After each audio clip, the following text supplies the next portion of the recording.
Welcome back. Our next presenter is Cedric Owens. Cedric is actually a really good friend of the Red Team Village. He's currently an offensive security engineer with past experiences as a blue teamer as well. His talk today is the red techniques and blue considerations in modern tech environments. Thank you so much, Cedric, for supporting the Red Team Village and Grey Hat. So please take it away. Thank you, Red Team Village and Grey Hat Virtual Conference for having me. I'm super excited to be here. My name is Cedric Owens, and I'll be talking about red techniques and blue considerations in modern tech environments. So before we get started, a little bit of background information on myself. Currently an offensive security engineer at a tech company in the Bay Area. I've been dedicated on the Red Team side now for about the past 4 years. And then prior to that, I was actually on the incident response, threat detection side of the house. So I really enjoy looking at security from both perspectives, and I think it really helps bring things together for me personally. I also enjoy writing posts, blog posts, and various tools that aid both red and blue team members with the end goal of pushing the security needle forward for defenders. Personally, I have an interest in Mac OS, just given that Windows has had such a large market share for so long. A lot of the techniques and focus have been and continue to be Windows, which totally makes sense. But for me, there's a lot of unturned stones on the Mac OS side, and it makes it a really interesting place to dig in, do some research, test ideas out. I'm thankful for guys like Chris Ross and Patrick Wardle who've been doing Mac OS security research for years, like long before it was a thing, and they've laid the foundation for guys like myself to come along and build on top of. So I wanted to give them a shout out. I also enjoy 80s and 90s nostalgia. You can't see it, but I even have a Stranger Things shirt on just because it reminds me of the 80s, at least the first couple seasons for sure. And a couple of the movies I enjoy is The Last Dragon. If you haven't seen it, definitely worth a watch. If you're into like Kung Fu in the 80s, you'll love it. And Golden Child, I can keep going down a list of Mario and all sorts of other things that bring back nostalgia for me. So those are things I enjoy sharing with my kids and with my wife. And I am on Twitter. I go by the handle @CedOwens.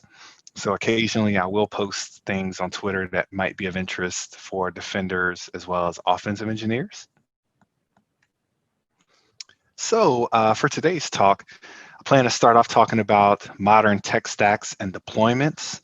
And I'll pause there for a moment and kind of caveat that I'm focusing more on Bay Area tech companies when I say modern tech environments. Now, I'm not saying that companies that are Fortune 100 or Fortune 500 companies, like a lot of the household names, the companies that have been around for a long time, that their environments are not modern, because they are. I'm just saying that the tech stacks are different. And so I've since I've been on the red team side, I've been much more on the Bay Area tech company side of the house, and that's what I'll gear the presentation to. But there are some notable differences, and a couple of the differences might include like your Fortune 500 or 100 companies might predominantly have Windows endpoints, whereas you come to tech companies in the Bay Area and it kind of flips. So we'll talk through what those tech stacks and deployments look like in modern tech environments. Also, plan to talk about outside-in attack paths and considerations, as well as internal attack paths, and sort of where this comes into play, because you might be thinking, well, like where would this talk go if I'm gonna do the MITRE attack matrix. I've rolled that out. I've got my bases covered, and that's actually the perfect place where a talk like this will come into play, because now that you have the ability to build detections and you've got some base detections, this talk sort of comes in and takes realistic attack paths that I have used and other red teamers have used that are going to likely be targeted in your environment if you're in a tech company, and really helps blue teams to begin a posture ahead of time proactively for those types of attacks. So let's jump right in. So as I mentioned, there's definitely differences in how what the environment looks like in most modern tech organizations.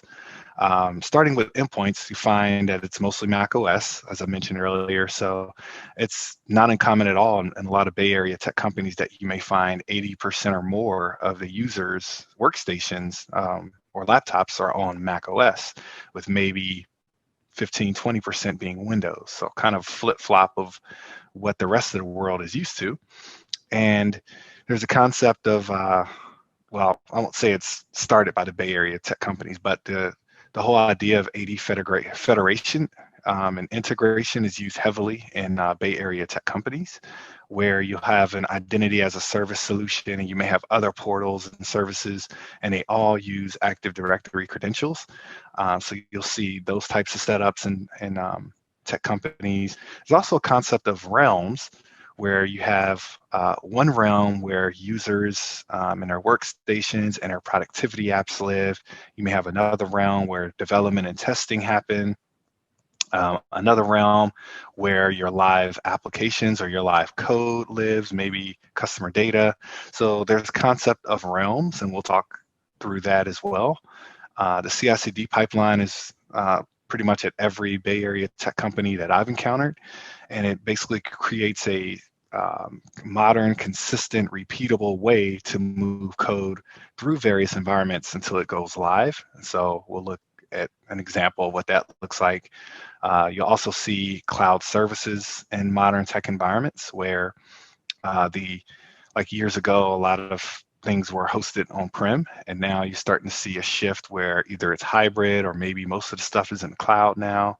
And then modern tech companies also typically include some method of secrets management, which may be organized and secure, or it might not be so secure. So we'll talk about those as well.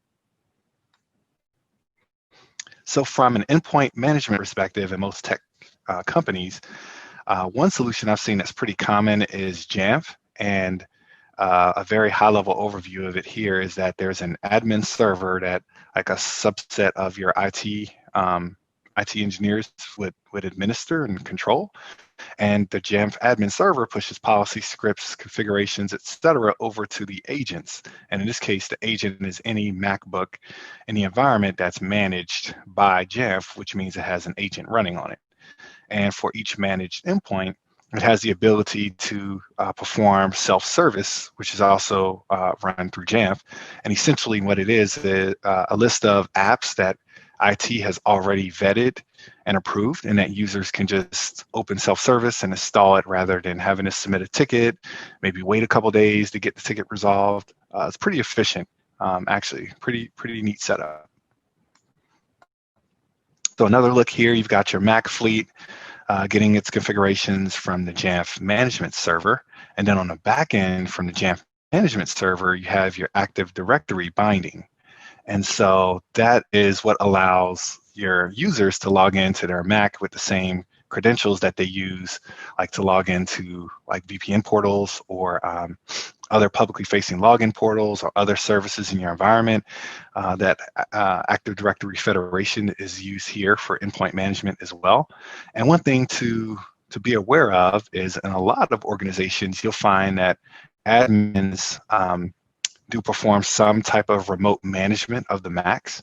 And a typical way what that looks like is each Mac will have SSH enabled by default, and there might be a local account on the Mac, such as like a Jamf admin or Casper admin or whatever you want to name it, but some account that's local on the Mac that has sudo rights with the ability to SSH in, and IT might use that account if there's an issue or they want to administer something on an employee's workstation. And so, of course, that can pose attack paths where, especially if that password that's used for the remote management is a static password, meaning it's the same password on every Mac endpoint, like that opens the door for an attack path, kind of similar to the Windows side prior to LAPS being rolled out. So just something to keep in mind. From Another way of looking at the federation that's used in common tech companies is you have your publicly available login portals, or some call them identity as a service solutions. Examples like Okta and OneLogin that are publicly available, so you don't need a VPN or anything to get to them. You just browse to the site. The employee logs in with their corporate username and password, which ends up being their Active Directory username and password. And then if that authentication is correct, what next happens in most environments is they'll get a 2FA. You have to do 2FA, which in most instances will be a push. Like most companies will have employees install an app on their phone. So once you authenticate, second step, you get a push notification or pop-up on your phone asking you to accept it, deny it, report it, that this is you logging in. And once you click accept or yes or whatever that button is, it lets you in, and now you have access to corporate resources. Things such as a lot of your productivity suite items like email, messaging, internal wiki, SharePoint, Confluence, Pages, your document storage solutions, maybe Box or Google Drive, and then production apps at the bottom. And to me, that one's kind of interesting because each environment or each company may have their own homegrown production apps that they grant access to certain users to. Maybe they control that through Active Directory group or a separate LDAP group.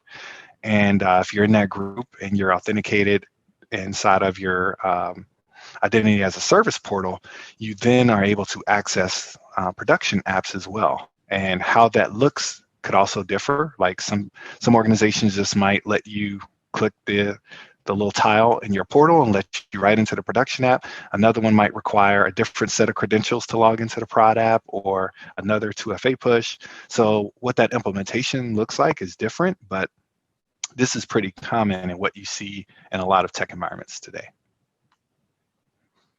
So I briefly mentioned earlier about the CI/CD pipeline and how common it is, because it's a really neat way of controlling and getting code from basically across various environments over into your production environment where it's live.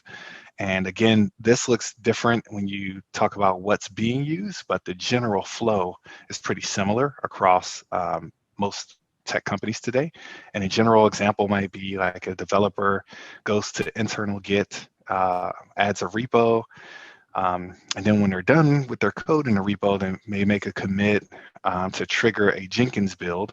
And then in Jenkins, you can version it, do some other things, and from Jenkins start to actually schedule things for deployment through whatever system you're using to actually start deploying your code into dev, to test, to staging, then to prod, kind of following that process. And so it looks different at every org, but one thing that's interesting about the CI/CD pipeline is even if every server in the pipeline is very well managed from access controls, it's patched, doesn't have any blatant vulnerabilities, but so that might be the case. However, there's still chances that an attacker could still leverage and access various parts of the CI/CD pipeline. And that might come through compromising a developer's workstation, where keys are stored, tokens that are used by the developer in the CI/CD pipeline. Or maybe an attacker finds credentials in like your internal GitHub repo that they can use and inject in. So it's kind of interesting because even if your CI/CD pipeline itself is pretty well controlled and pretty hardened, an attacker can still get in that way. So here is the concept of realms that I mentioned earlier, where you have your corporate realm or corporate environment where your users live. So that's where your workstation fleets are. That's where your productivity tools exist, like Workday and Office 365 and Active Directory. All those different aspects of the environment typically live here in your corporate environment.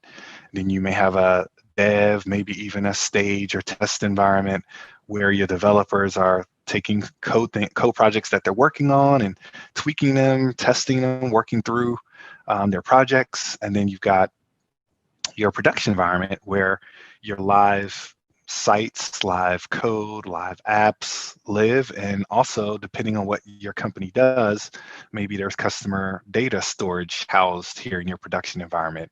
And so you can see quickly how there's so many components and so many technologies and so many interconnections and tech companies that it's important to sort of know how they interconnect and how data flows. And in this case, in this example, one common usage that a lot of companies will do is they'll have jump hosts in place where a certain number of employees are granted access, maybe through an LDAP group or Active Directory group, and to a jump host, and then from the jump host they can get to production in order to ensure that everyone just cannot like access production. And what that looks like might differ. Maybe the jump host is using a different set of credentials. Maybe you have to access the jump host from certain LAN segments, maybe not. It just kind of all depends on what the company's doing, but that's a very common setup. And you see the items in red because an attacker starts to think, well, these are the stated controls, but are there other ways around these controls where I don't have to follow an arduous process if I want to get to production data? And so that's kind of where the thought mindset is on the attacker side. Then you have a concept of secrets management in a lot of tech organizations as well, where there's so many applications that are being built and that exist. And one common solution for management of application secrets is HashiCorp Vault. It's a really good solution that I've seen in terms of like making sure that there's a process and it's difficult. It's much more difficult than having like flat credential files exposed. So it's a pretty good solution. And so your organization might have something like a HashiCorp Vault to manage your credentials, or it may not be managed, where you find credentials in all sorts of places in an environment. And even in environments where application credentials are managed in HashiCorp Vault, it's still possible. You still may find credentials in other places as well, such as on workstations, in your internal Git. Even if an attacker can somehow like leverage keys or tokens, creds that they find to get into part of your CI/CD pipeline, maybe there's a Kubernetes nodes and they can find secrets to get to the master and compromise or own the entire Kubernetes infrastructure. So there's a lot of different directions and places that keys can be stored. And this is also a common aspect of tech environments. So now that we've talked about sort of what common tech stacks and deployments look like, now we're going to jump into some various scenarios around outside in attack paths before we go to internal attack paths. So the first one I'm going to talk through is your credential harvest phishing. And a lot of, or sometimes the thought might cross your mind, well, if we have 2FA, is credential harvest really an issue? And sadly, it still is, depending on the type of 2FA and other controls that are in place. But in a nutshell, I'll say here, using this example, there's tools like EvilJinx 2 that can perform techniques that can get around 2FA phishing, 2FA controls. So in this case, EvilJinx 2 performs what's called man-in-the-middle 2FA phishing, where essentially it clones a target website, and as the victim interacts with and logs into the fake site, what EvilJinx does is it proxies the credentials over to the actual site. And that way it's able to see the username, password, and even loads the script that does a lot of the 2FA pushes. So it's able to intercept username, password, and your 2FA token, saves it off for the attacker. The attacker opens a browser, uses something like edit this cookie, imports it, and now they're inside of your identity as a service portal, like OneLogin, for example. And so once the attacker's inside, they have access to things like email, so they can read email conversations, file access, customer information or potential sales leads information from Salesforce. And Slack might be really interesting because people oftentimes do post interesting information in Slack. So there's a lot of different things that an attacker can get access to using this method.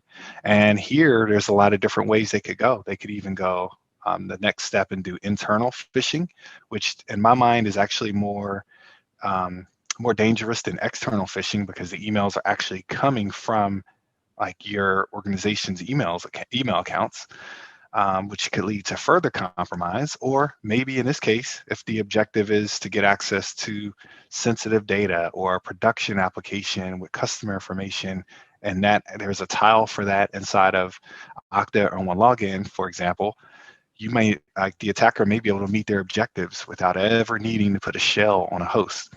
And so this attack path becomes very, very relevant in a lot of tech environments because of how integrated things are, and how these employee login portals now give employees access not just to productivity data, but to corporate applications and services, which may have very sensitive data in it.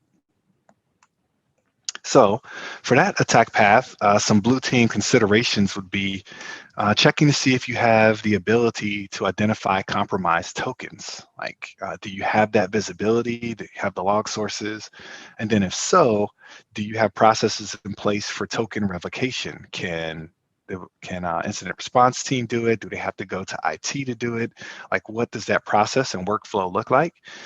And then also another thing to think through is, are there additional protections required for your key applications?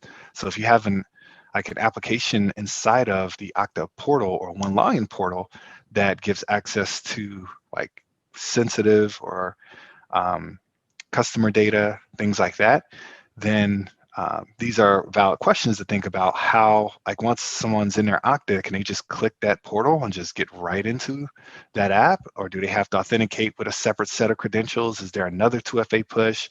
Do they have to be on a certain VPN? Like, all sorts of things to think through, and kind of with the goal being to stretch out the attack path to make it harder and put more roadblocks in place. And then, of course, another one would be device trust. I know Okta for sure has a device trust offering where, using host-based certificates, they use that in addition to your username and 2FA in order to grant access. So that would be something as well that will provide another hurdle for attackers. So another outside-in path is around phishing. And so this is your more traditional phishing approach that's been around for a while, where you send in a payload, and examples of the payload might be a signed and notarized app. That was something on the Mac side that I've been able to play around with and realize that I've been able to actually get red team apps signed and notarized by Apple. So that could be one payload. Macro enabled Office documents, of course. You got to have your macro enabled docs. They work so well.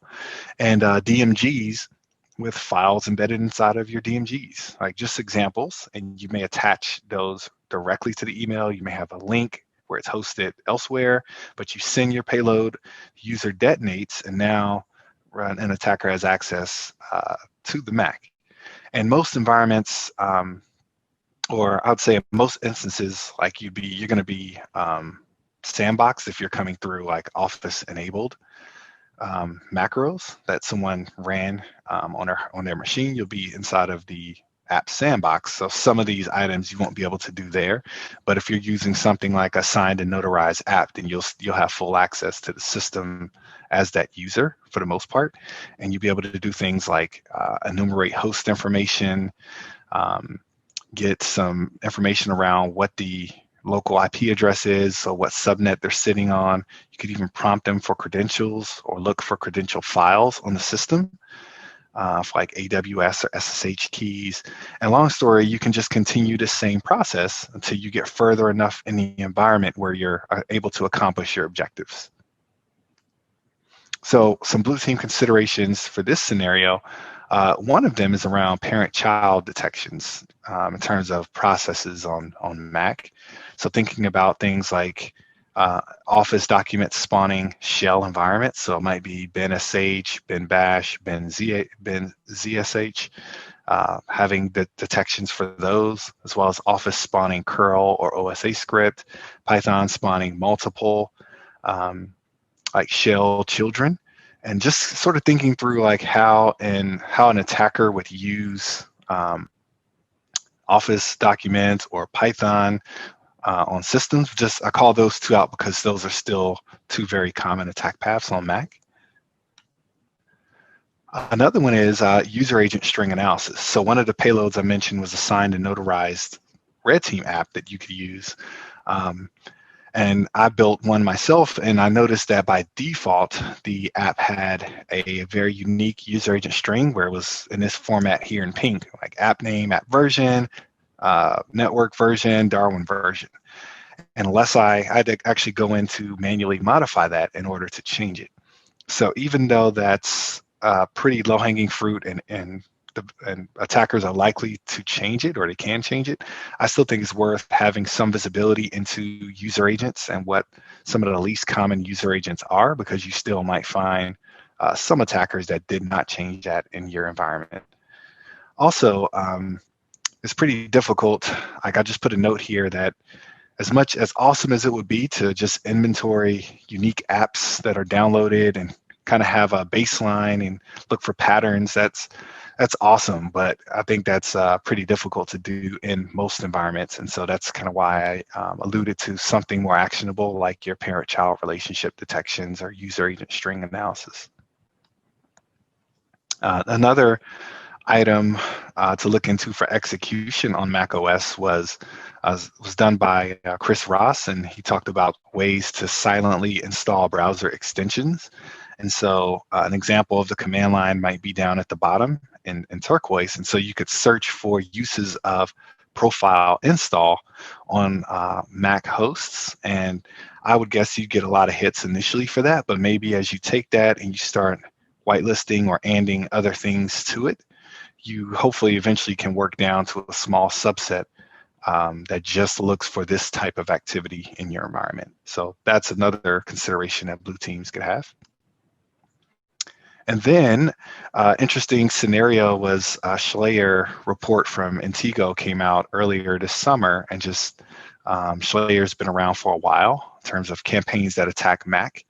And I kind of drafted up my ideas like of one simple way you could emulate Schleyer in your environment, where you send an email that has a link to a DMG, the user downloads the DMG, and then there's like an image that has instructions telling the user how to basically execute the shell script, which looks like an app based on this icon. User executes it, and then it can download an additional like follow-on command and control or malware from there, like and install it on the system. So that's just one example of, if you kind of wanted to go more of the crimeware type route, like you can look at this approach as well, and you can build a small like controlled scenario like this in your in purple team exercises or in a lab, and just have your EDR, your full security stack available to see what each phase, like what visibility you have at each hop here, and from the visibility you have, what detections you can build from them. So in other words, this will make for a very fine purple team exercise in my opinion. Another thing I wanted to recommend for blue teams, I am a huge fan of Apple's Endpoint Security Framework for macOS. This is, in my mind, it's kind of like the macOS version of Sysmon for Windows, where it's just a good way to look at events and what certain actions look like on the system. And so I typically utilize Patrick Wardle's Process Monitor or Chris Ross's AppMon tool. And essentially what I do is, so I mentioned earlier, I write a fair amount of red team and blue team tools.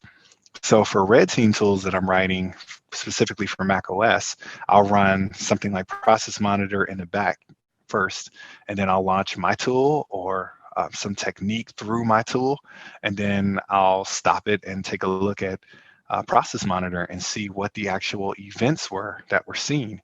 And what I what I found so far is that has actually helped me build really solid detections, and in some instances, ways that I thought activity would be tracked were actually different in the event logs. So highly recommend that blue teamers do the same thing. There's a ton of post-exploitation tools out for Mac OS. I've written a couple myself on my GitHub. There's one called Mac Shell that is just a Python-based post-exploitation tool, but it has a macro generator and some post-exploitation modules, so you could play with that. I also wrote Mac Shell Swift, so I took Mac Shell, converted it over to Swift, and added some more stuff to it. And so those make perfect examples of how blue teams could pull down offensive tooling, run process monitor or appmon, run different post-exploitation aspects of those tools or other tools like that, and then develop detections based on those tools. Social engineering being another outside-in attack path. So even though phishing is social engineering, I wanted to have a separate slide for this just because of how I just wanted to emphasize this as an attack path. So most, or I won't say most, but a lot of organizations have externally facing business units, right? It might be inbound sales, it might be customer support, but some type of team that's publicly facing that has an inject point, like whether you call a number or you submit data through a form on a website, but a way to contact that team. And essentially wanting to test out that process and see if an attacker were to try to inject into that process, how would the team hold up? How far could the attack get in the environment? Would incident response team see it? Do they have visibility? And so an example would be, let's say you have an externally facing inbound sales, and so you call the number, you build rapport, just how interested you are in the product or service, some fictitious information about your company.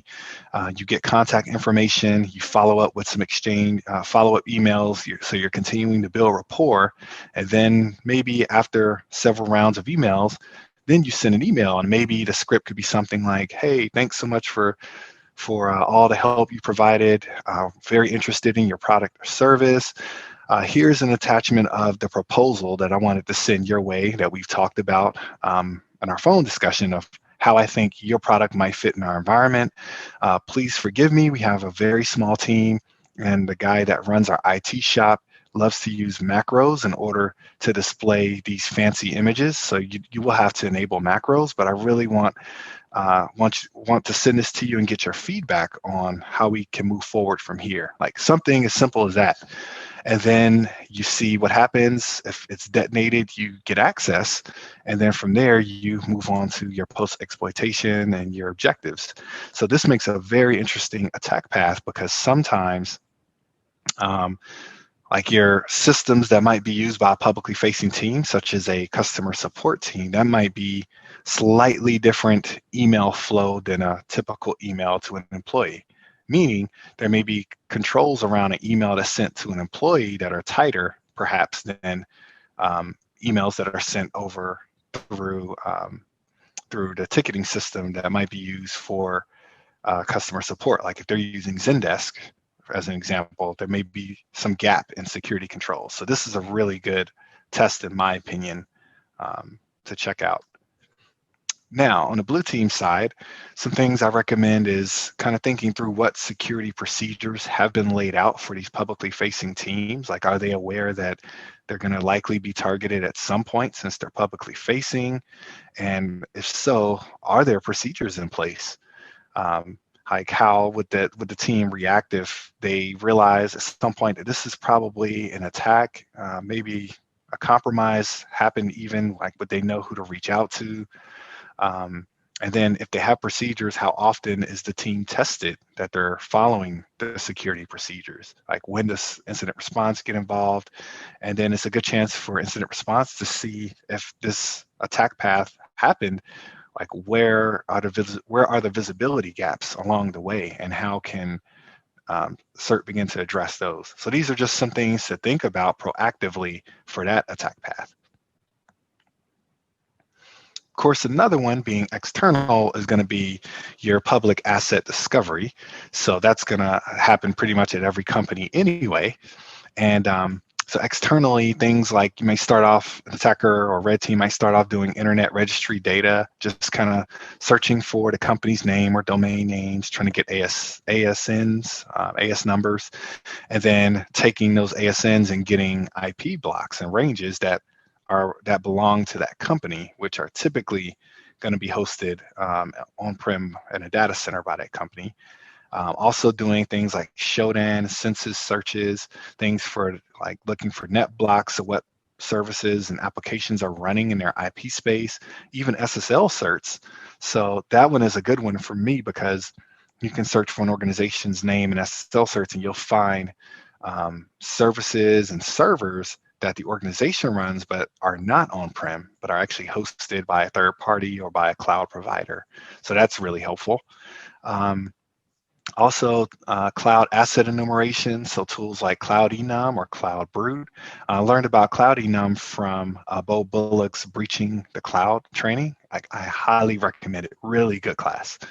And what's so cool about Cloud Enum is it checks GCP, AWS, and Azure, and it takes a domain as input, and then other like unique things. So if, let's say your organization has a unique product or service or something, you can feed those in, and it uses that as part of like a word list check or brute force methodology to find publicly exposed buckets.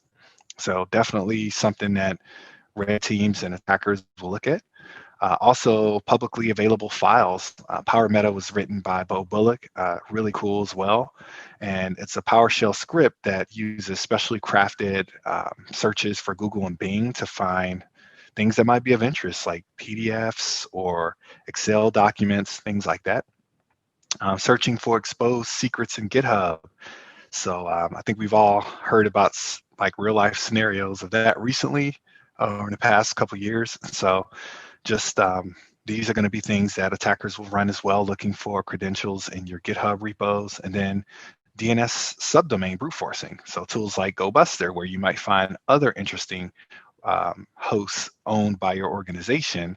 That, like, one example might be, you may find, if your company does like some annual conference each year, you may find a site from a couple years ago from a conference that that they forgot to take down. Maybe there's data there, maybe it's vulnerable, like really interesting data usually when you do subdomain brute forcing. Some blue team considerations. I would recommend proactively assessing what is exposed. So I've been a big proponent of having blue teamers be offensive. Like when I was a blue teamer years ago, that was one of the challenges I had, was sort of jumping into an environment, looking at consoles, jumping into incident response procedures, but not really having the understanding that I needed of the environment and how all the pieces fit together. And I think a good way for blue teamers to do that is by proactively assessing your environment. So even if it's just a little bit of time each week, however it looks like in your organization, I think having blue teamers go out and find this stuff themselves will also help drive their detection strategies going forward. And then also thinking about your runbooks and workflows. If you find an exposure publicly facing, just making sure you know who to contact and in order to get it resolved as soon as possible. Another external attack vector, password sprays. So in this case, I'm talking mostly about spraying your publicly facing login portal, like OneLogin, Okta, Office 365, etc. So there's a lot of different tools that are available for this. There's the spraying toolkit by BiteBleeder. There's MSOL spray by Bo Bullock. I wrote the Okta sprayer. And so there's a lot of different tools you can use. And essentially what it's looking for is trying to find weak passwords. So a common approach will be season and year with a bang, or maybe an @ sign in there, like variations of that. Or even if an organization has a long password policy, like a minimum of 14 or 15 characters, you can still possibly guess a password like the first one, where even though it passes password complexity requirements, it's still by definition could be a guessable password. So it still works, and a lot of times, like, the thought might be, well, even if a password spray works and I have 2FA enabled, like, what does it matter? And going back to the earlier scenario where Evil Jinx 2 was able to get around push-based 2FA, sort of a same approach here. If I password spray your publicly facing portal, get an account or two, and then I go log in and trigger a push, everything now relies on the user making the right choice on their phone and either accepting or denying it. And while most employees hopefully would deny it, there still are corner cases where perhaps I sent the push just at the right time where they happen to just log in and they think it's a duplicate and they accept it. Or it happens to be an employee that's not very security conscious and is used to just clicking and not really paying much attention. So there's still a path or a vector where password sprays can still be effective even with 2FA. So blue team considerations around this attack path, recommend kind of thinking through what visibility you have currently into unsuccessful logins on your portals. So if you're using like one login, do you have logs for failed authentication attempts at one login, your one login portal? Also, do you have the ability to correlate activity, and would you be able to know based on your logs like what was successful and what was not successful? Third item I think would be important is familiarity with tools that can do 2FA bypasses. So a couple of those tools here, Evil Jinx 2 we mentioned earlier, Cred Sniper, by Mike Felch, Mod Lishka. These are examples of tools that I think blue teamers would want to take a look at and see how they work under the hood. For example, with Evil Jinx 2, going back to how that works, since essentially it's standing up the fake login site, and as the user logs into the login site then proxies or logs in for the user. And so one thing that might appear anomalous is I've done it before where I've used Evil Jinx from DigitalOcean. And so the user's login would appear to be coming from a DigitalOcean source, which in the environment that I used it in was very anomalous, was not normal at all. So you could look at things like that, like where are users normally logging in from, and kind of highlight the anomalies in terms of space, IP space. So we talked through external, so now we're going to look at some internal attack paths, assuming that eventually someone's going to get access in the environment. And so some internal attack paths. In this case, I'm going to talk briefly through Active Directory on the next couple slides. So even though most tech environments have very little windows, I still think it's important that defenders be aware of techniques affecting Windows, because you wouldn't want that one or two Windows hosts that get compromised and lead to widespread compromise because you only postured for the Mac side. So from an example here is like from an AD joined host that got compromised, your typical path would be, your AD enumeration running tools like Bloodhound, looking for paths to domain admin, dumping users, computers, and groups, etc. Maybe even a password spray against your domain controllers. And so this password spray is different from the password spray I mentioned earlier, because the one I mentioned earlier was spraying against your externally facing portals. This one is spraying against, once you're inside, spraying against Active Directory domain controllers themselves. So basically you're dumping AD users, which any authenticated Active Directory employee can do. And you're taking a dump of the users and you're trying one password across all the users. And so domain password spray by Bo Bullock is a good example of that as well. Other things such as port scans. Also be aware that your internal wiki, Jira, knowledge sharing sites like Confluence and SharePoint, those are definitely going to be targeted. There's such a gold mine of information that's available. It could be anything from how to configure your host to get to production, or where the jump hosts live in your environment. Like, it's all sorts of information that is there, maybe even secrets or credentials. So that's a path that's going to most likely be taken, as well as internal Git.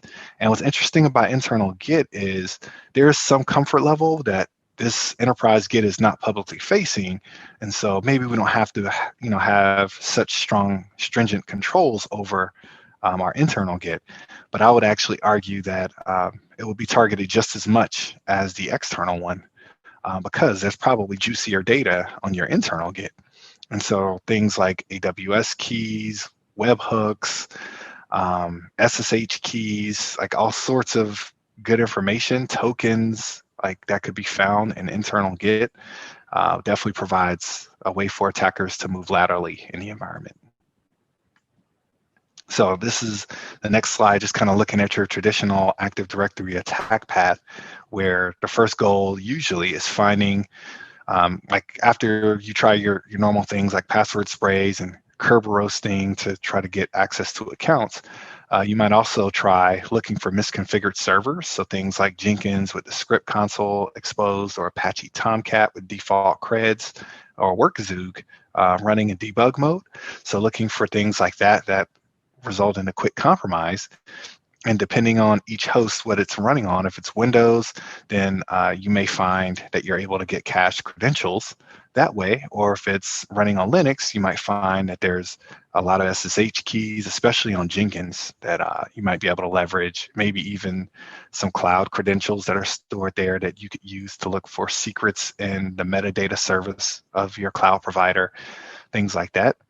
Another attack path would be password sprays. So you could spray against SSH. So now that you have a set of credentials, you may want to spray against all Macs in the environment or all Linux servers in the environment and just see where those creds can go. Or the same on the Windows side, looking at port 445.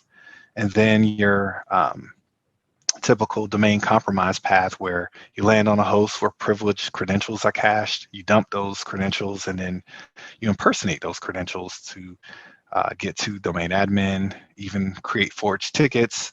You dump all hashes, you crack them, and then you use the clear text credentials you have in order to pivot. Again, even though I'm speaking mostly of tech environments where most technologies there will not be Windows, just the fact that a lot of them do have some Active Directory still might pose opportunities for some of these paths.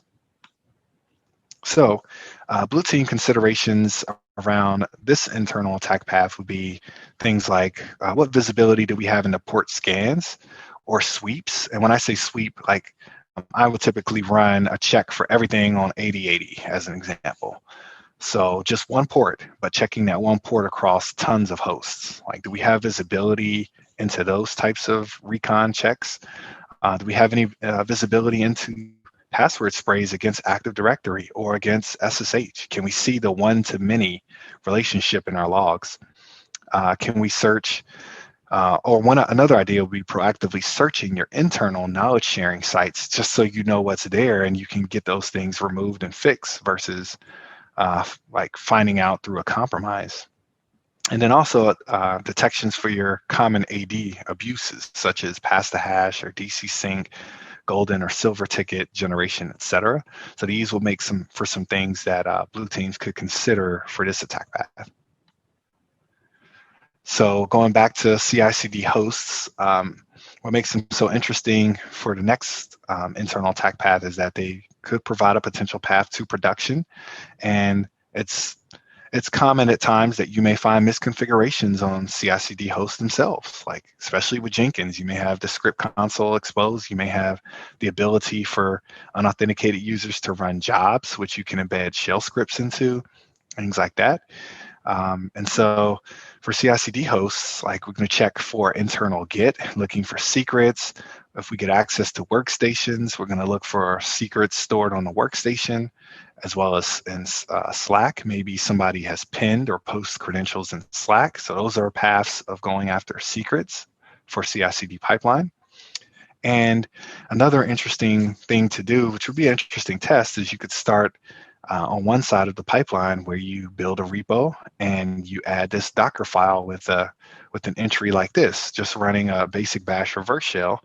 You commit it, have something like Jenkins pick it up, and then try to deploy into dev, stage, prod, etc. Just see how far you can get based on the current controls that are in place. So blue team considerations for those attack paths that I recommend are proactively checking your build and deploy hosts, and that would be both prod and dev. Sometimes there's a perspective that dev hosts aren't as important or staging hosts as prod. Unfortunately, there's still, if you're able to compromise a host that, like a Jenkins host that's dev or stage, and you get credentials off that host, sometimes those credentials also work on prod. So I recommend having all of your CI/CD hosts, both in dev, stage, and prod, all those, like check all those regularly to make sure that they're not running outdated versions, that they're not using common misconfigurations like exposing pages or job execution ability, things like that. And then also collaboration with product security to build processes and runbooks for your CI/CD compromise. Secrets on devices. So we talked about that a little bit earlier, but in tech environments, since most engineers use Macs, they do their development a lot of times, or do some development from their Mac, since it's pretty conducive for that. And so as a result, you might find various keys, SSH keys, cloud keys, API keys, application tokens. You might find all sorts of stuff on people's Mac, and those tokens are most usually not stored encrypted. And so if an attacker gets access to a Mac and they're not sandboxed, they'll be able to navigate to where those secrets are, copy them off, and leverage them.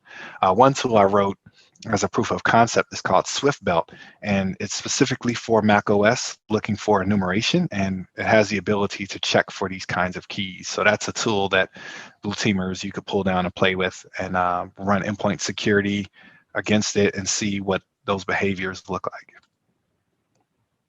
And so other tools that are available that attackers and red teams use is, once you get cloud credentials, well, what do you do with them?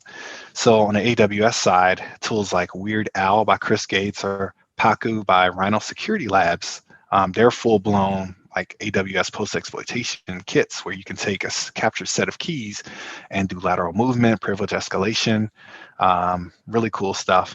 I wrote a tool called the AWS Key Triage tool, and it's really just for, you take a set of keys, you run it through the tool, and it does a check to see, hey, are there other secrets and secrets manager or parameter store that I can access using these set of creds, like does more of the enumeration for you for automating enumeration of AWS keys. So these are things that attackers could leverage as well to quickly take a set of keys and be able to do other things with them in the environment. So blue team considerations here. I recommend that good parent-child detections be looked at for host compromises, because again, if I'm going to get secrets off a host, I have to get access to the host. So some of those parent-child detections could come into play. And maybe baseline your most powerful like cloud accounts or service accounts so you know where they're coming from. And if you see anomalies, like that could be something to investigate as well. So in summary, it's really difficult to defend what's not known or understood, and that was a challenge I had as the years I spent on the blue team side was kind of feeling like I was defending a dark room. Just, I knew there was stuff in there, but I didn't know what was in there fully and how it all interconnected. And so I think it's helpful for defenders to do offensive checks, just so you know what's in your environment and how things are connected. And it's good to do that because there are stated controls and then there is the reality, and sometimes they're not the same. So it's good to probe those things. A lot of the scenarios I mentioned here will also make for great purple team scenarios where in a controlled environment, you can replay these things, have your detection sources available, and hopefully build high quality detections that way. And it just kind of helps proactively find and uplift the environment before like an attack, a real attack, or a red team assessment. Other general defensive recommendations, Richie Cyrus, who's over at Apple, he's done some good innovating in this space. He's written some tools around macOS detection. Again, I recommend leveraging the Apple Endpoint Security Framework, getting some base command line detections in place, like what's mentioned here, your network detections, so like your one-to-many, your spraying, your port sweeps, your beaconing, things like that. Active Directory segregation, so ensuring that if your Active Directory environment is compromised, everything else can still stand and may not be compromised. So those are some things to look at. If needed, I'd say don't enable SSH on your fleet, your macOS fleet by default, because that could totally play into an attack path where an attacker gets the remote login credentials and can access any Mac, which could be pretty devastating. And if the IT team is using remote management, I recommend randomizing the password in order to reduce that attack path as well. So thank you everyone for listening. Feel free to reach out in the Discord channel if you have any questions, and we'll see you around.